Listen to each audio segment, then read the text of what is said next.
here, right here, many, many times, I have witnessed the sky growing dark and someone, for the first time in their life, seeing the Milky Way with their own eyes. Like, it's not a cloud. It's not the cloud. It's not a cloud. It's our galaxy. It's the Milky Way. Yeah. And their reactions are visceral and oftentimes emotional. Sometimes they cry. Sometimes they're just speechless. They can't believe they've spent 50 years on this earth and have never seen that. That's always over their head.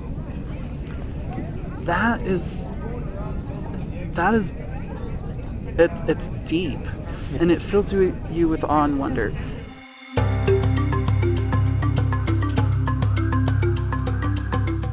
Hello, welcome to the Wild Cities podcast. I'm Chris Fitch. Sorry for the little wait since the last episode.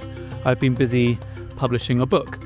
Today's conversation is with Dr. Danielle Adams, who is formerly of Lowell Observatory in Flagstaff, Arizona, and now the interim executive director of the Flagstaff Dark Skies Coalition.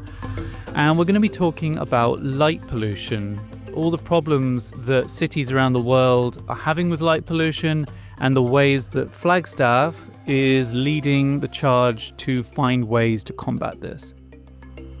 And so I started the conversation by asking Danielle simply to outline the problems that cities are having around the world with light pollution. In most places around the world, we are losing the night sky. The stars are becoming less visible at a rate of about 10% brightening per year. So if you go back, there was a study in 2016 that found that in the US, 80% of Americans could no longer see the Milky Way. I think the number was about 60% for Europe. That was 8 years ago. And so each year since, the sky has been brightening by about 10% per year. A lot of that has been driven by the rapid growth of white LEDs for street lighting, for house lighting, everywhere. And that's been a huge impact on the visibility of the night sky. So my initial guess would be that this is all happening because there's more people and we're all moving to cities. As we know, cities are very bright places. But then there's this fascinating twist that you're saying, which is kind of the technology itself has changed. I mean, how can we explain that in a very simple way? Yeah, it is a bit complex. There's a physical reason and a biological reason. Physical reason is shorter wavelengths of light scatter more easily in the atmosphere. This is why in the daytime the sky looks blue. It's a shorter wavelength of light. It would look purple if our eyes were more sensitive to purple, but we get blue. The second reason is the biology of our eyes. At night, when the light levels are low, our eyes switch from high-resolution color vision to low-resolution black and white vision. And that black and white vision, there are technical terms for it. We don't need to worry about it right now. But that black and white vision is more sensitive to blue light than our daytime color vision is. And so when you have white LEDs, even the so-called warm-colored or low Kelvin temperature LEDs have a lot of blue and green in their spectrums. And that throws up blue and green light into the atmosphere, which scatters. And at night, our eyes are more sensitive to that scattering. Yeah, so that's the slightly hidden changes happening beyond simply more people live in cities and cities are just very bright. And I guess it's cheaper as well to light cities wherever people happen to be. It's cheaper to light it than it would have been in the past. So it's very easy to put lighting everywhere. Yeah, LEDs are certainly cheaper to run. They last longer than the older lights. And so there's an economic reason to go to LEDs. But there are two things that should be done that often are not being done. One is because they're cheaper, you should be able to provide the same amount of illumination for much less cost. What's happening in practice is we're getting much more illumination for about the same cost. So cities, municipalities generally are not saving money by going to LEDs. They're just creating much more light for the same cost, which is incredibly detrimental. The second element is in the early days of LEDs, the technology was new. There were not a lot of options. But today, it is possible easily to obtain LEDs that limit the spectrum. So in Flagstaff, our outdoor lighting code requires in most places the use of narrowband amber LEDs, which emits no blue or green in the spectrum. It's only that orange, yellow colored amber part of the spectrum. And then in areas where we need some color rendition or some more brightness, we'll use what's called phosphor converted amber, PCA. And that has a bit of a wider spectrum, but still almost zero blue and green. Let's take a moment to assess why it might be a problem if we're losing access to the night sky. My first thought would be kind of a romantic view that it's nice to go out at night and see constellations and think about our place in the universe, something like this. For you, does the problem begin with this kind of perspective, or have you got other views on the issue? Well, there are many detriments to losing the night sky and the stars that are in it. Biological reasons for humans and animals, plants. And I think different people have different reasons that resonate with them. For me, as a cultural astronomer, yes, the human connection with the sky is a great loss as we're losing the stars. And there are many aspects of that. One, for example, is there are different astronomies all around the world, different ways that cultures view the night sky, name the stars, tell the stories.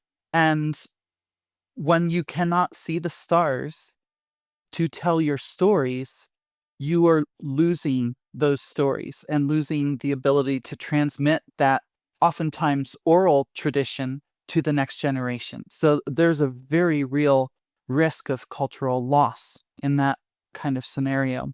We might think of it comparable to kind of artworks or architecture or language, something like this. Sure, some cultural traditions are written down, and so there's preservation there, but others are not. Many are retained even today as oral tradition.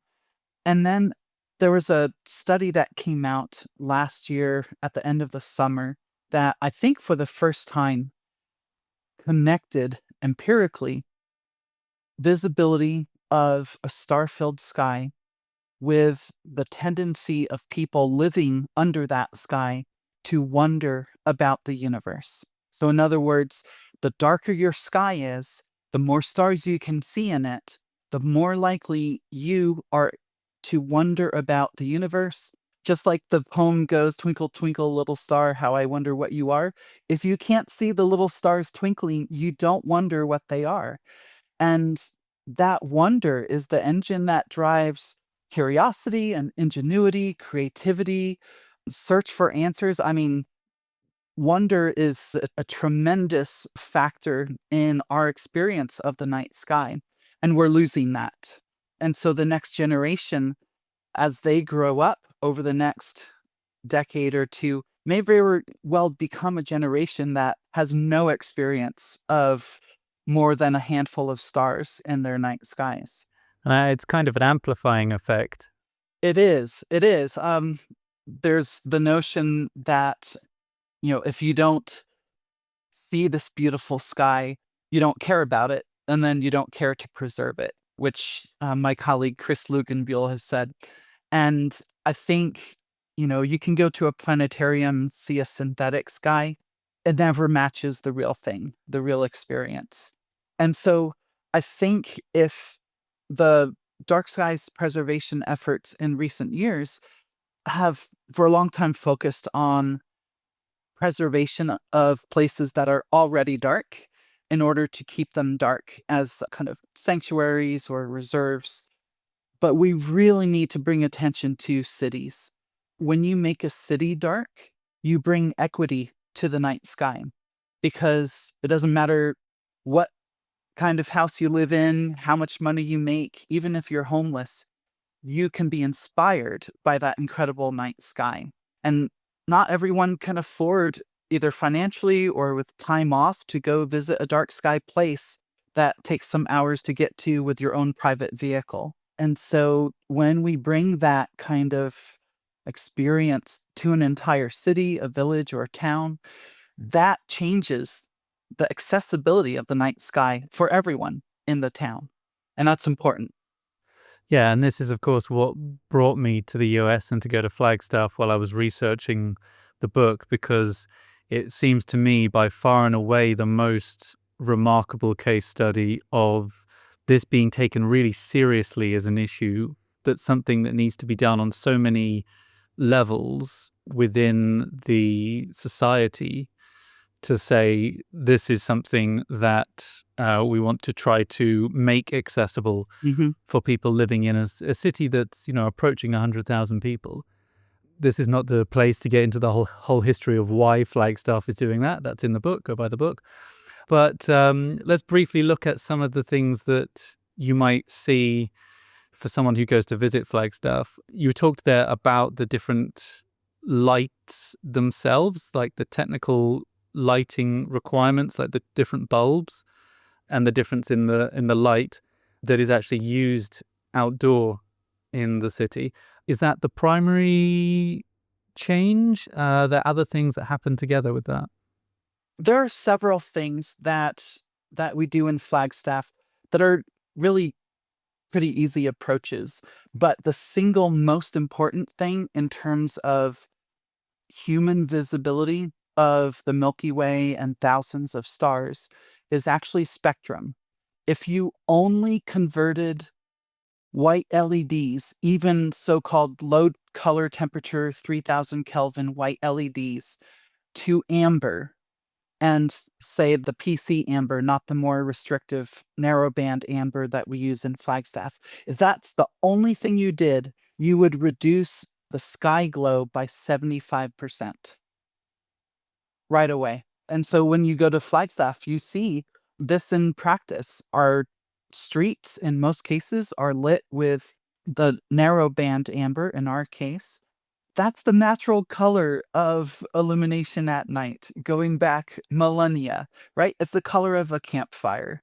And those longer wavelengths of light don't interfere with the release of melatonin as your body prepares to sleep. We've been learning for years that we actually shouldn't be watching TV right before bed or scrolling on our phones because of the inherent blue light in those LCD screens. And so amber is the natural color of light at night that we should really go back to. And actually before this wave of white LEDs, most of the street lighting was indeed amber. It was low pressure sodium and high pressure sodium, which was amber. That was the standard color of street lights for many communities around the world.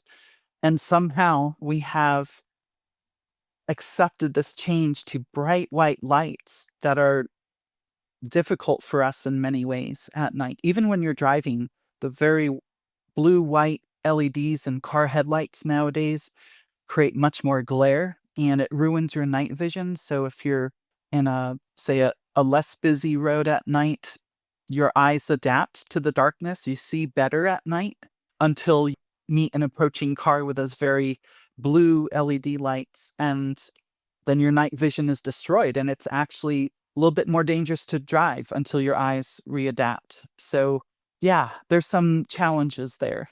Yeah, I mean, to think that something as small as just changing the type of light, not even making it be a lower quantity of light or anything like this, can make such a big change is Hmm. fascinating. And I remember when we met there in Flagstaff, you said something that stayed with me, which is that of all the types of pollution that we have in the city, that light is the one that you can kind of if you have the power, you can just change it immediately and the impact is instant. It's not like trying to clean up a waterway or anything like this. It just immediately is different, which it doesn't necessarily make it an easy thing to do with the kind of scale we're talking about, but it's worth keeping in mind that this can be something that changes quite quickly if it's something that people decide is important and is prioritized.